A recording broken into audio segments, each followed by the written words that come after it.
Now, to begin formal proceedings, I have the greatest pleasure of introducing Dr. Shams Qasim Laka. Dr. Shams Qasim Laka is the chairman of the Board of Trustees at the University of Central Asia. Dr. Qasim Laka was the founding president of the Aga Khan University, and which is the first private chartered university in South Asia. Since 2014, and until the appointment of our rector, Professor Sohail Naqvi, he was responsible for leading and planning and building and the operations of all the campuses and programs of the university across all three of its founding states, Kyrgyzstan, Kazakhstan, and Tajikistan. Dr. Qasim Laka served as the Minister for Education and also the Minister for Science and Technology in the government of Pakistan. He is a Senior Distinguished Fellow at Monk School of Global Affairs, University of Toronto, and the founding chair of Pakistan Center for Philanthropy board, which he has led for 15 years. He has received honorary degrees from McMaster's University of Canada and the Aga Khan University. His awards for distinguished service include Sitare-e-Imtiyaz and Hilal-e-Imtiyaz from the President of Pakistan, and Officer of the National Order of Merit from the President of France. Shams.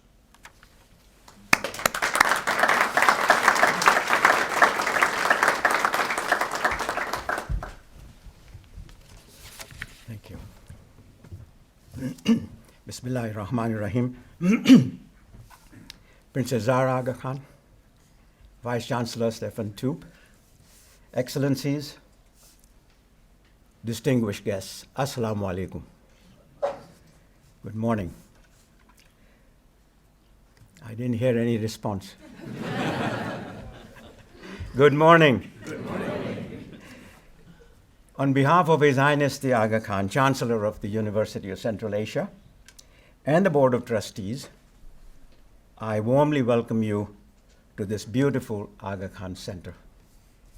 As many of you know, UCA was founded in 2000 as a regional, not-for-profit, secular university through an international treaty signed by the presidents of the Republic of Kyrgyzstan, Republic of Tajikistan, and the Republic of Kazakhstan, as well as His Highness the Aga Khan.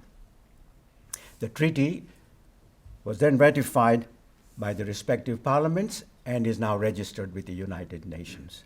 It's probably one of the unique institutions in the world which has been established as a regional institution under an international treaty. But there is another unique feature about our university, and which is that it is a university focused on the development of mountain societies. There are many institutions in the world that focus on island populations or desert populations. Somehow we decided to take the perch that was at the highest level. And it is focused also on this population because around the world you will have noticed that those who live in the mountains are often marginalized. And they're marginalized because they don't have access to opportunities or government resources. And consequently, some of these marginalized people become disenchanted, and sometimes they are prone to radical influences. It is the university's aspiration that educated men and women in these societies will become job creators instead of job seekers. So we want this institution to be entrepreneurial in all its aspects. UCA, as you heard just now, is the second university in the Aga Khan Development Network, the first being the Aga Khan University, which was chartered in 1983. However, tertiary education in Ismaili history goes back to over 1,000 years with the establishment of Al-Azhar University in Cairo by the ancestors of His Highness the Aga Khan. That was during the Fatimid dynasty. While UCA has ambitions for excellence in teaching, research, and civic engagement, the founders see its future as a research university. if it is to impact positively on the quality of life of mountain populations, it must address the issues that affect those populations. We, in these regions, work in middle to low income countries with significant social and economic issues with no easy answers. For example, how do you improve the quality of school education when the most that the government can afford to spend is $380 per annum per student? So then, what are the least cost and most effective solutions to this and many other issues, such as poverty and the challenge of climate change? Unfortunately, many developing countries have tended to outsource policy thinking to multilateral institutions and to aid agencies, because those who pay the money often call the tune. This is where universities like ours can help. But we need the intellectual assets of strong academic partners such as Cambridge and other universities in North America, Russia, Australia, and Central Asia with whom we already have partnerships to think through issues and build endogenous capacity. My colleagues and I are delighted that yesterday, in the presence of UCA trustee Princess Zara, Vice Chancellor Toop and I signed an MOU to enhance research and scholarship at our respective institutions. We are very pleased that the scope of this document extends to all Acadian agencies as well. UCA's relationship with Cambridge, however, goes back much further to 2009, when it awarded an honorary degree to His Highness the Aga Khan. Generous support from the Cambridge Trust over the past years has also facilitated the development of several UCA faculty members, and today we are very pleased that we are renewing that arrangement. Thank you. We have also identified several research themes of common interest where the geographic settings and the mountain regions of Central Asia provide unique and exciting opportunities for collaboration. Our partnership with Cambridge and other institutions is inspired by His Highness's remarks at the inauguration of our Narin campus in Kyrgyzstan in 2016, where he noted, "What this university is all about is not only the power of education, but also the power of international cooperation. It is a power that can change people's lives. It is important to know that what we are doing here and will be a valuable example of international cooperation for the future, not only here in this region, but also for people far beyond the region." It is in this context that we invited Vice Chancellor Toop to share his valuable insights in internationalization of higher education and its role in development. Professor Toop, we are very pleased to welcome you today.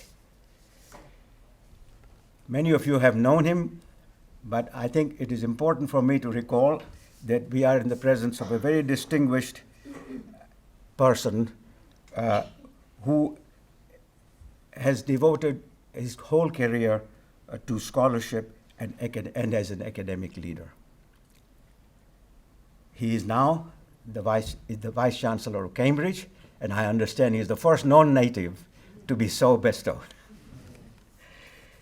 He was director of the University of Toronto's Monk School of Global Affairs, where he and I are distinguished senior fellows, and before that, he was president and vice chancellor of the University of British Columbia, having earlier, of course, served as dean of law at McGill University. I should alert our colleagues at the Institute of Ismaili Studies and the Institute for the Study of Muslim Civilizations that Professor Toop has been a scholar of various religious laws, including the Sharia. So this might be a good opportunity to engage with him over lunch. Professor Toop was also chair of the board of Universities Canada and a past director of Royal Conservatory of Music, from which he received an honorary fellowship. I had no idea about your interest in music, Steve. Among his many distinctions are various honorary degrees and induction as an officer of the Order of Canada, one of Canada's highest honors. It is now my great pleasure to invite Vice Chancellor Toop to the podium. Thank you very much.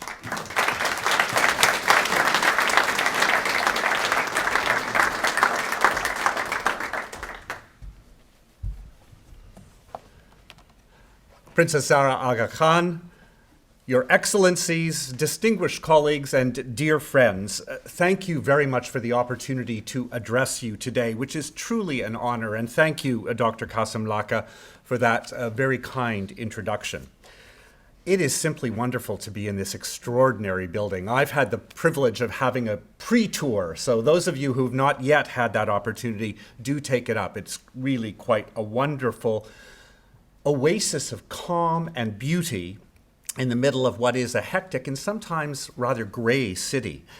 It also feels like a very hectic time in our world, and I think there is something to be gained from being in spaces like those provided in this building to give us moments of contemplation and reflection. We don't have enough of those, I think, in our lives. I think London is deeply privileged to house this Aga Khan Center. It, of course, epitomizes high levels of thought, imagination, design, and craftsmanship that we've come to associate with all projects of the Aga Khan Development Network. And for me, it simply lifts the soul. So I'm very fortunate to be here today. I've been asked to share some thoughts, as you heard, on the topic of internationalization of higher education, and then in particular, its role in development. Now, internationalization has been a subject at universities for many years. Indeed, it threatens to become a buzzword. All universities have wanted to internationalize, but internationalization has meant different things at different times to different institutions. Was it principally about recruiting international students? Or perhaps making arrangements for our own students to travel abroad as part of their education? Did it mean establishing academic partnerships and collaborations with international institutions? Or was internationalization about establishing hubs of teaching and research overseas? For most universities, and certainly for the University of Cambridge, it has turned out to be a mix of all of those elements, and that is actually quite important. There is no single route to an international perspective for universities. And in many ways, higher education, I think, has always been international. International in its outlook, international in its priorities, and of course, international in its people. So many of you in this room, I suspect, have been international students yourselves, or have worked in other countries apart from where you were born. And that's so important because the spirit of free inquiry that underpins higher education never can flourish behind closed doors. Some of the greatest leaps in our knowledge occur when boundaries are crossed, be they disciplinary boundaries and geographical boundaries. Universities need an international outlook if they're effectively to answer any of the big questions that we're called upon to address in our societies today. In all fields, the arts, social sciences, humanities, biomedical and physical sciences, technology, higher education must be engaged with global challenges. Some of them are quite specific, such as the ones that Dr. Qasim Laka mentioned for mountain communities, but they turn out to be shared challenges when one starts to investigate causes and consequences. And I'll say more about that. These challenges, their solutions, lie outside the scope of any single institution or country. And the people working on those challenges, of course, are some of the most internationally well-connected that any of us have ever encountered. I think that good academics instinctively find their peers elsewhere, and they naturally want to work together. Figuring out how to facilitate that and support it is a challenge for higher education. But the creation of global knowledge is largely dependent on the mobility and circulation of talent. Now, students are the most mobile of all, and we are very lucky at Cambridge to have a student population of over 40% coming from outside the United Kingdom. And that number is roughly 60% when we look at the cohort of master's and doctoral students. That not only gives the university a genuinely international atmosphere, but I think that it translates into networks of international contacts that are invaluable in furthering the mission of the university generation after generation. Internationalization in higher education is, of course, exemplified by the Aga Khan Development Network and its educational agencies in Central Asia, Pakistan, and East Africa. The fact that the network operates in no fewer than 30 countries around the world creates a strong and interactive network that I'm sure benefits each one of its component parts. I like to say that collaboration is not optional. No matter how ancient and distinguished its history, or how new and well-resourced its campuses, or how brilliant its people, no individual research organization can attain excellence on its own. Globally influential universities must harness the power of strategic partnerships with other universities, with businesses, with civil society, with NGOs, and of course, with governments. Above all else, global universities must seek connection, communication, and collaboration. Now, I realize that I'm at risk here of presenting international collaboration and international mobility through rose-tinted glasses. It is fair to say that there are significant challenges presented by international collaboration. As with any relationship, they need commitment and continuous effort.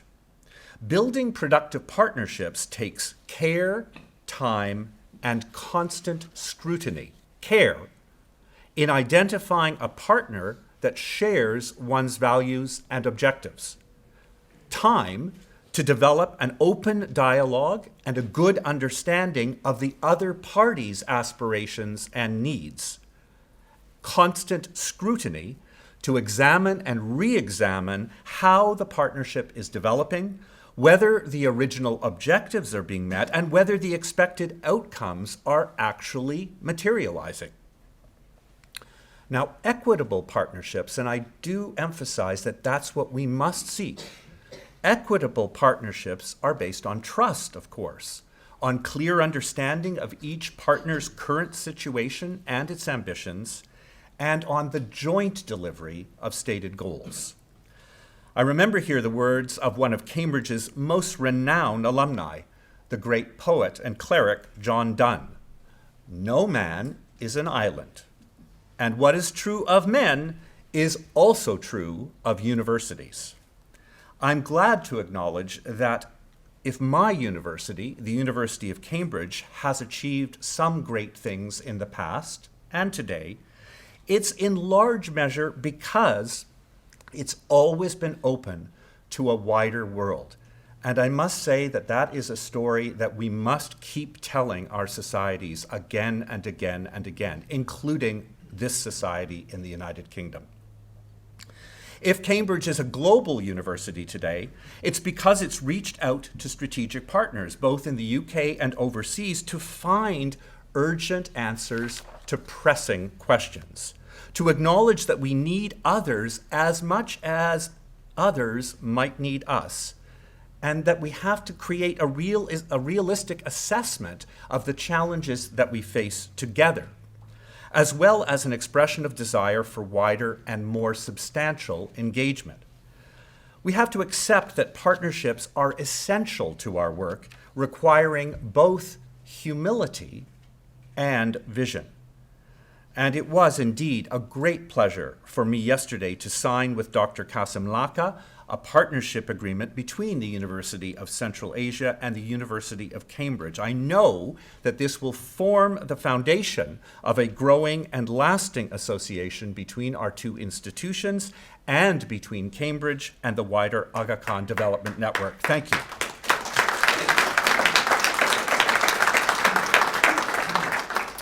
Let me turn then to the role of higher education in development. Now, I'm sure we all recognize that development is essentially an enabling process. It gives people the power and the skills to improve their own lives. And it's all-encompassing, touching upon every aspect of a person's life. His Highness the Aga Khan has written and spoken of this, and I quote, "Development initiatives cannot be contemplated exclusively in terms of economics, but rather as an integrated program that encompasses variables such as education and skills training, health and public services, conservation of cultural heritage, infrastructure development, urban planning and rehabilitation, water and energy management, environmental control, and even policy and legislative development." End quote. That is a daunting list. But he's absolutely right, of course, that these elements are all integrated in what we call development. As creators, curators, and communicators of knowledge, universities have, I think, an indispensable role to play in tackling the multiple aspects of that fully integrated program.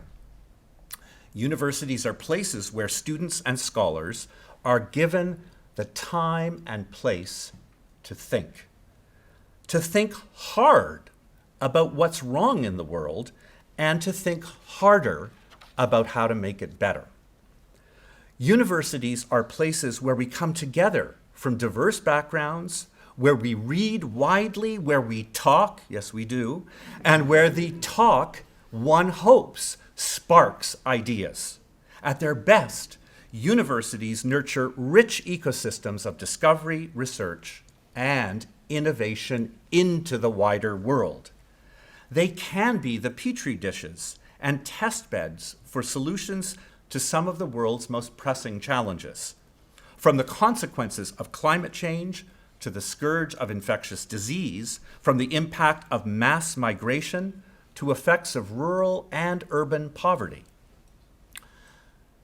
It's really important, I think, to remind ourselves that universities are one of the few institutions to have survived since the medieval era. For centuries, universities have proven crucial to social, economic, and cultural evolution. And it's because of the power of ideas to challenge the status quo, to refuse to accept what governments, vested interests, and even societies accept as the norm, that I think universities have thrived. Crucially then, universities are places where we not only have ideas, we test them. That is why freedom of speech is an especially important value within the university. Now, when we test those ideas, we sometimes find that they lack the strength that we thought they had, and that's part of the process. But sometimes we find that they are more potent than we could ever have imagined. When Einstein pioneered his work on lasers, could he have imagined that one day they would be used to perform life-saving keyhole surgery? When scientists built the first computer, filling an entire room, did they anticipate that almost all of us would one day carry something far more powerful in our pockets? Scientific discoveries of this sort have led to extraordinary technological revolutions, which in turn have fueled social and economic change. Frankly, sometimes for the better, very often, but with consequences that are also sometimes unpredicted and dangerous, and we are seeing that in our world today. But it's not only technological innovation that transforms societies. Think about the radical ideas which are incubated in the safety of a university common room or lecture hall or library, but which are then shared with colleagues worldwide and spread further out into society. I've just returned from India, where I have seen the genuine and positive impact of internationalized higher education in practice. I heard about women farmers who can now access finance to buy seed from local cooperatives, seed that will thrive in local conditions and result in produce that can be sold at fair value in local markets. This came about because of academics in the UK working with Indian colleagues from research institutes and NGOs, both in the field and the seminar room. I also heard about low-cost solar technology that's being embedded in rural buildings to create complete and sustainable energy systems in fully off-grid villages. Now, this also came about because of collaboration here between engineers, designers, and entrepreneurs in research institutes in the UK, India, and elsewhere, working hand in hand with industrial partners, not only to solve India's energy crisis, but potentially the world's. Those are just but two examples of developmental impact that's been made possible by thoughtful, rigorous research carried out jointly by academics across borders. Now, our colleagues here from the University of Central Asia demonstrate another aspect of the interrelationship of higher education and development. Education, said Nelson Mandela, speaking about social change, is the most powerful weapon you can use to change the world. I'm sure we all know that quote. And he was right. But, and this is recognized by both of our institutions, the education a student receives at university is about much more than simply lectures, tutorials, labs, essays, and exams. It's about understanding the importance of learning across a career and a life. It's about learning to understand others, to articulate one's point of view, but to listen and debate without rancor. It's about building connections and friendships locally, nationally, and internationally, developing networks of support.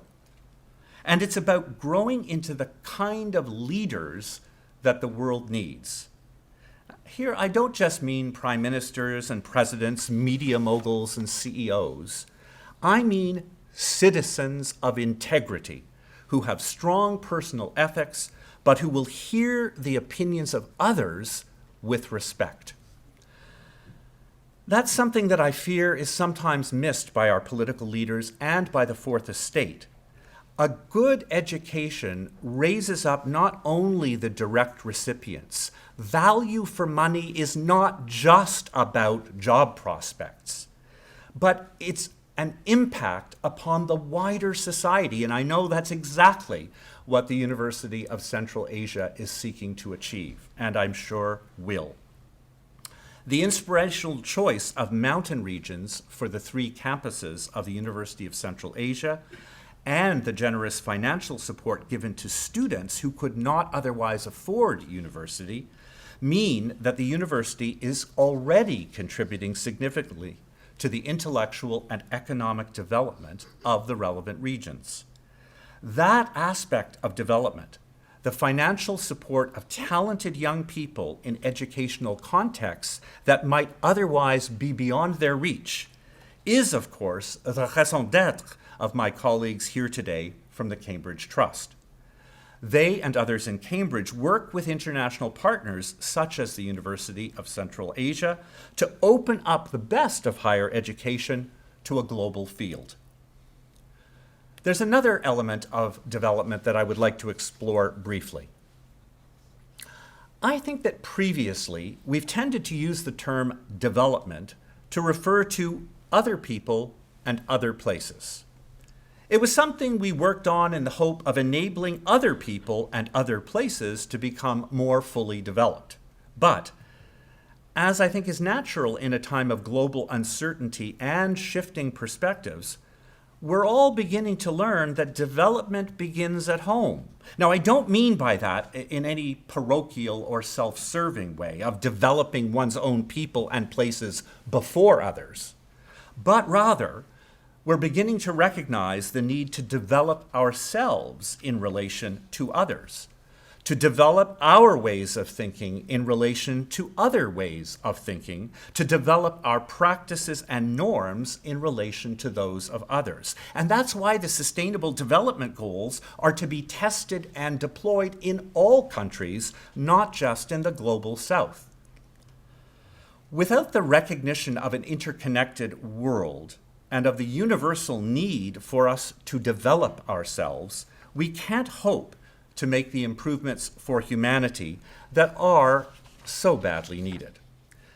This requires humility in relation to others, curiosity about others, and full acknowledgement of the personhood of others, and of the ways in which their own ideas impinge upon and shape ours. I'm proud of and frankly intrigued by a new initiative at Cambridge, Global Humanities, connecting the world through culture.